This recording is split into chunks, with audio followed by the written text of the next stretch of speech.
When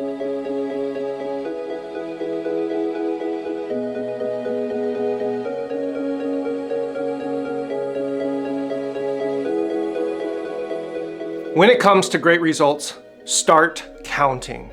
Now, some may not like the idea of using metrics in their work because they can simply sense or feel their way through whether or not their mission is being accomplished. I would encourage you to consider that there's really only two options: knowing your results and thinking you know your results. The first is called measured. The second is called ignorance. Now, while this principle seems pretty straightforward, there are several nuances that leaders need to know and deploy when using numbers to guide your understanding of your organization. First, measure everything important. Second, measure the inverse. Third, measurements are not the same thing as meaning. Measure everything important. The key principle here is not to waste your time on metrics that are not directly related to the results that you want. Just as we've discussed repeatedly throughout this program, you must ensure you are taking measurements that are directly related to your core commitments. Don't measure things that are good simply because it makes you feel better about your organization. Measure things that are commensurate with your mission, the vision, and the problems for which you are attempting to be the solution. Measure the inverse. The principle here is that you should not just measure what you have achieved, but also measure what you haven't achieved. Don't just measure what is, but what is not. If you've measured what percentage growth you had this year, measure also what percentage of growth you missed or didn't achieve, but could have. If you measured how many people attended an event, measure also how many people did not attend. Because this sounds counterintuitive, let's flesh out the philosophy a bit more, why this is important, and how to go about it.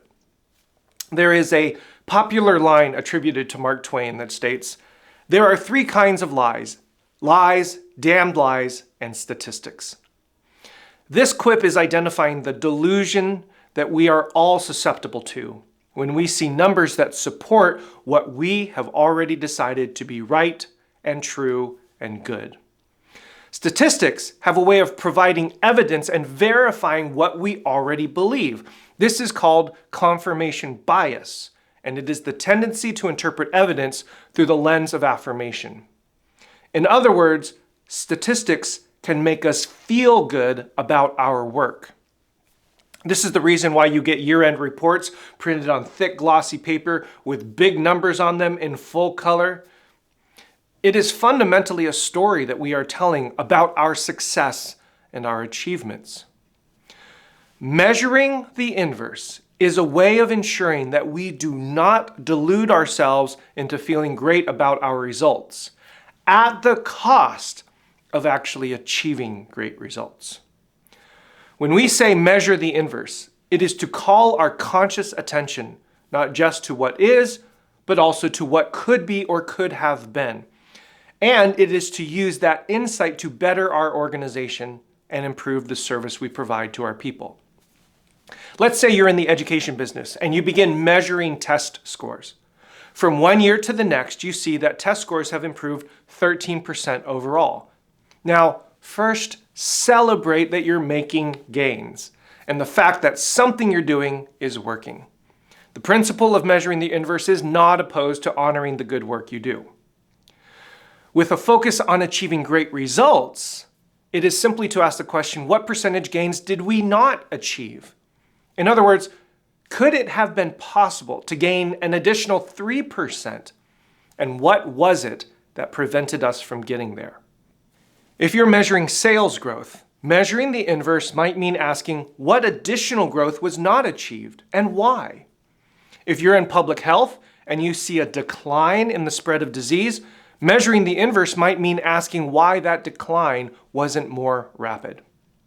Now, what is absolutely critical about this principle is that measuring the inverse is not about shaming or blaming you or your performance.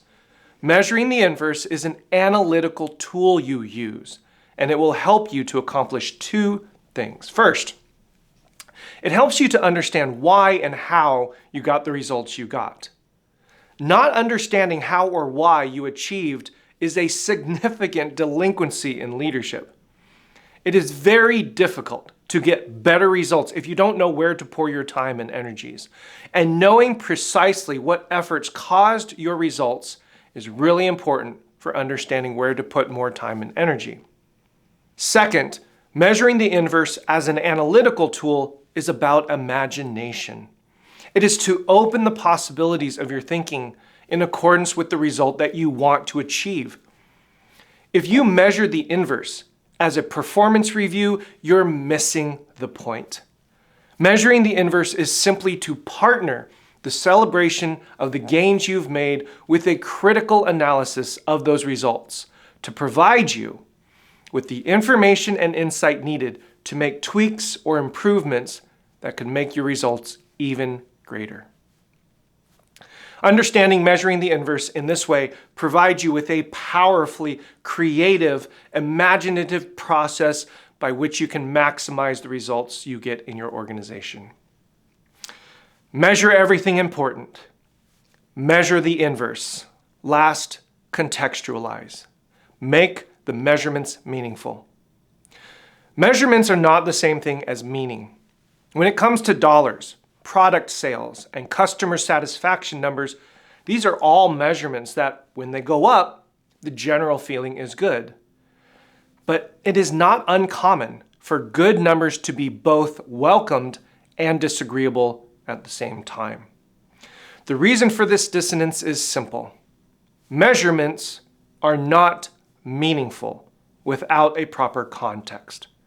And when it comes to healthy organizations, meaning is far more important than measurements. Your core commitments include a mission, a purpose, a reason for existence. And if your numbers are not directly related to that mission, or if they cannot be reasonably contextualized as commensurate with that mission, the numbers by themselves will devalue the power of your mission, and it will slowly degrade the health and focus of your organization. Measurement is a way of assessing the effectiveness of your organization. They are not the reason for your organization's existence. Confuse the two, and your organization is on the decline. Discipline yourself to contextualizing measurement within the context of your organization's mission and purpose, and you've got a solid foundation for a healthy organization.